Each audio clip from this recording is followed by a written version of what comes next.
బంగ్లాదేశ్లో ఇటీవల చెలరేగిన అల్లర్లకు కారకులను గుర్తించి అరెస్టు చేసేందుకు మహమ్మద్ యూనిస్ నేతృత్వంలోని తాత్కాలిక ప్రభుత్వం ఆపరేషన్ డెవిల్ హంట్ను కొనసాగిస్తోంది. అందులో భాగంగా ఇప్పటివరకు 1300కు పైగా నిందితులను పోలీసులు అరెస్టు చేశారు. బంగ్లాదేశ్ మాజీ ప్రధాని షేక్ హసీనా తమ పార్టీకి చెందిన మద్దతుదారులను ఉద్దేశించి ఈ నెల 5న ఆన్లైన్లో ప్రసంగించారు. ఆ తర్వాత బంగ్లా వ్యాప్తంగా అల్లర్లు చెలరేగాయి.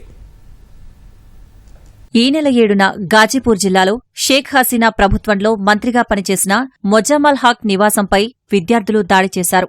ఆ సమయంలో విద్యార్థులు అవామీ లీగ్ మద్దతుదారుల మధ్య ఘర్షణ జరిగింది. ఈ ఘర్షణలో పలువురు విద్యార్థులు గాయపడ్డారు.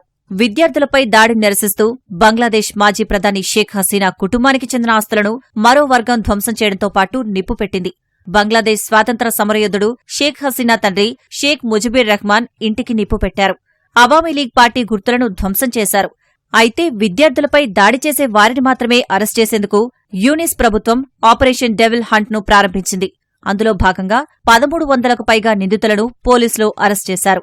గాజీపూర్ జిల్లాలో 81 మంది షేక్ హసీనా మద్దతుదారులను అరెస్ట్ చేశారని ఆ దేశ మీడియా పేర్కొంది.